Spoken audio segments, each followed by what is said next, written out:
તો કેમ છો મિત્રો, બધા મજામાં? હમણાં ઘણા સમયથી આપણે લાઈવ નથી કર્યું, 3-4 દિવસથી. આજે લાઈવ કરવાનું એક કારણ છે.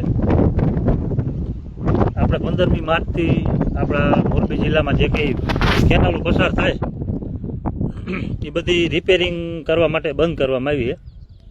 હાલ અત્યારે અમે તમને આ લાઈવ દ્રશ્યો જે હમણાં બતાવવાના છીએ, જે માથક રોડ મોરબી બ્રાન્ચની નર્મદા કેનાલ છે ત્યાંના બતાવી છે. હાલ અત્યારે ત્યાં ગાબડા પૂરવાનું આ કામ ચાલી રહ્યું છે, તેના તમે લાઈવ દ્રશ્યો જોઈ શકો છો.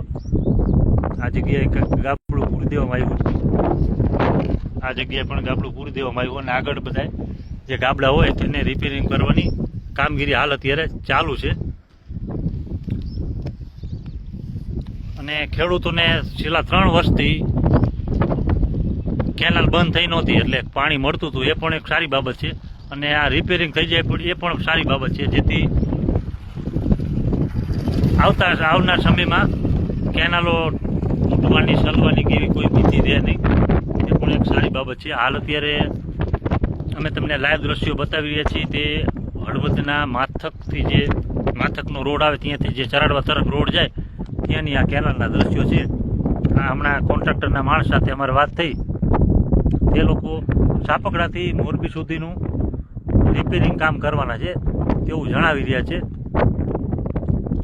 ખેડૂતોને હમણાં વાવેતરનો સમય થઈ જશે. 15-5થી ખેડૂતો મગફળી અને કપાસનું વાવેતર ઘણા બધા ખેડૂતો કરતા હોય. હાલ અત્યારે કેનાલનું રિપેરિંગ કામ ચાલુ છે. આપણી સાથે 2-3 આગેવાનો પણ છે, આપણે તેમની સાથે પણ ચર્ચા કરશું. સૌથી મોટી સમસ્યા એક બીજી છે, આ કેનાલમાં તમે જોઈ શકો છો, આ લોકો જે તોડી અને નીચે જે આ કચરો નાખે અને આડાવડા જે પથ્થરો માટી એવું બધું હોય તે પણ દૂર કરવાની ખરેખર જરૂર છે. આપણી સાથે ચરાડવા સરપંચના દીકરા છે, આપણે તેની સાથે ચર્ચા કરશું. નમસ્કાર ભાઈઓ. કેનાલમાં કામ તો ચાલુ કર્યું છે, પણ હજી અમને મન માનતું નથી એવું કામ છે.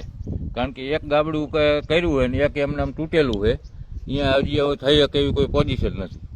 કારણ કે એ સાઈડમાં કામ પૂરું કરી દીધું અને નીચે કોઈ સાફ સફાઈ કરતા નથી. હમણાં મારે સાહેબ જોડે વાત થઈ, પણ સાહેબ એમ કીધું કે પેલા ગાબડા પૂરી દે ને પછી નીચેની સફાઈ કરાવરાવી. તો તમારી માંગ શું છે? માંગ અમારી એ જ છે ભાઈ કે આ જે છે અત્યારે બંધ છે તો સાફ સફાઈ થઈ જાય અને આ બધો કચરો બધો નીકળી જાય કેનાલમાંથી. બસ અમારી જ માંગ છે. કેનાલ બંધ છે તો નીકળી જાય, ને પછી ચાલુ થશે તો પછી પાછું નહીં. આપણી સાથે એક બીજા મિત્ર પણ છે, શું કહેશો? આ જે કામ અત્યારે ચાલી રહ્યું છે તે કામમાં તમે જોઈ શકો છો કે ઉપર પ્લાસ્ટર છે, નીચે કચરો છે.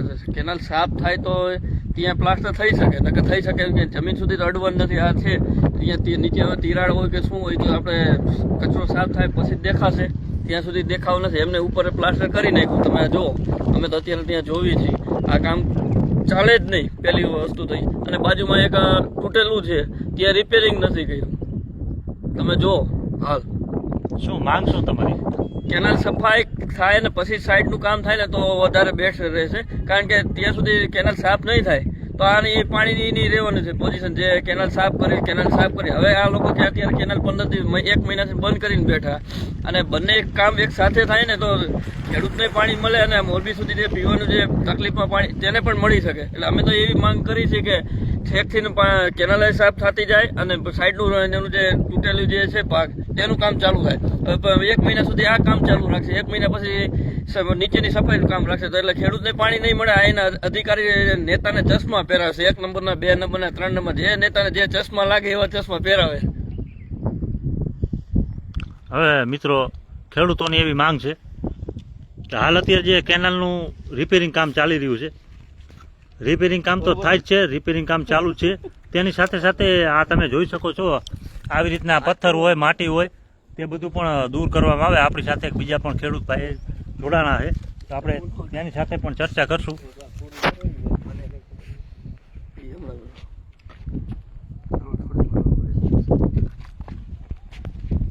આપણી સાથે ઘણા બધા મિત્રો જોડાણા છે. આ તમે મોરબી બ્રાન્ચની કેનાલના લાઈવ દ્રશ્યો જોઈ રહ્યા છો. હાલ અત્યારે અમારે કોન્ટ્રાક્ટરના માણસ સાથે વાત થઈ તો તેઓએ જણાવ્યું કે હાલ અત્યારે અમારું કામ જે ચાલે છે તે દીઘડિયાથી મોરબી સુધીનું છે. આવી રીતે અલગ અલગ કોન્ટ્રાક્ટ આપેલા છે. કામ પણ સારું જ કરી રહ્યા છે, એ કોઈ પ્રશ્ન નથી. પણ તેની સાથે પ્રશ્ન એક જ છે, આ તમે જોઈ શકો છો જે આ કેનાલની અંદર પથ્થર અને કચરો જ્યાં કંઈ હોય તે બધું દૂર કરવામાં આવે, જેથી પાછળના ગામોને તમને પણ ખબર જ હોય છે કે જ્યારે પાણી છોડવામાં આવે ત્યારે પાછળના ગામોને પાણી આવતા વાર લાગે છે, ઓછું મળે છે. કારણ કે કેનાલની અંદર આવા બધા આવરણો હોય જેના હિસાબે પાછળના ગામોને પાણી મળવામાં થોડી તકલીફ રહેતી હોય છે. 15 માર્ચથી ગુજરાત સરકાર દ્વારા આપણી જે મોરબી જિલ્લામાંથી હળવદ તાલુકામાંથી 3 કેનાલો પસાર થાય છે તે રિપેરિંગ કરવા માટે બંધ કરવામાં આવી છે.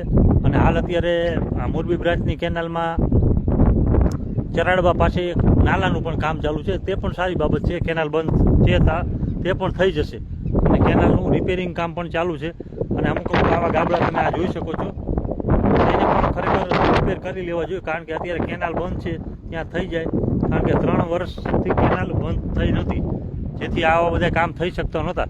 તો આવા કામ પણ હારે હારે કરી લેવા જોઈએ.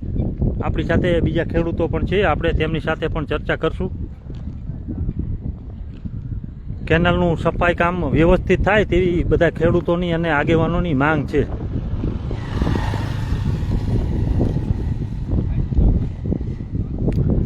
તમે કયા વિસ્તારમાંથી અમારો વિડીયો જોઈ રહ્યા છો, તમારા વિસ્તારમાં કેનાલ નીકળે છે ત્યાં સફાઈ કામ અને કેનાલ તૂટી હોય તેનું રિપેરિંગ કામ થઈ રહ્યું છે કે કેમ, તે બાબતે કોમેન્ટ કરી જણાવજો. આપણી સાથે એક બીજા ભાઈ પણ છે, તમારું નામ જણાવો. મારું નામ પટેલ અંકિત શાંતિલાલ, કયું ગામ? કડિયાળા. હાલ અત્યારે આ કેનાલનું રિપેરિંગ કામ ચાલી રહ્યું છે, શું કેવું છે આ બાબતે તમારું? એમાં તો ઓલી બાજુ તો અહીં પાછું તૂટેલા છે એ એવી રીતે તૂટી વહી ગયા બરોબર. આ રિપેર કરવા કેનાલ બંધ કરીએ 2 મહિના 1.5 મહિનાથી બરોબર. હજી તો એમને જ અંદર કચરો એમને પડ્યો બરોબર. આ બધું બારે કાઢવું પડે કે નહીં, આ વળી પાછું બહેનો રહીને પાછા એમ કે હજી આ રિપેર કરવાનું હોય. આમ નામ ખેડૂતના ઉનાળાની સિઝન ગઈ બરોબર. શું માંગ શું તમારી? આ બધું હરખી રીતે રિપેર કરે એ ને બધું કચરો સાફ કરવાનું તમે બંધ કર્યું હોય તો હરખી રીતે સાફ તો કરવું પડે કે નહીં. અહીં આ આગળ તૂટેલું દેખાય જો. એટલે અમુક હજુ ગાબડા રહી ગયા છે તેવું આપણે લાઈવમાં પણ જોઈ શકીએ છીએ. અમે તમને લાઈવ દર્શનમાં બતાવું. આવી રીતનું જો આ જ નહીં તો 5 દી પછી તૂટશે. આગળ છે તે તમને પણ ઝૂમ કરીને બતાવું. આ તમે જોઈ શકો છો. એટલે અમુક આવા ગાબડા રહી ગયા છે જે ભવિષ્યમાં પાછળ કેનાલ તૂટવાની સંભાવના ખરી, તો તેનું પણ રિપેરિંગ કામ હારે હારે થઈ જાય અને આ કેનાલની અંદર જે કંઈ કચરો હોય એ પણ બહાર કાઢવામાં આવે તેવી ખેડૂતો માંગ કરી રહ્યા છે. તમામ મિત્રોનો ખૂબ ખૂબ આભાર.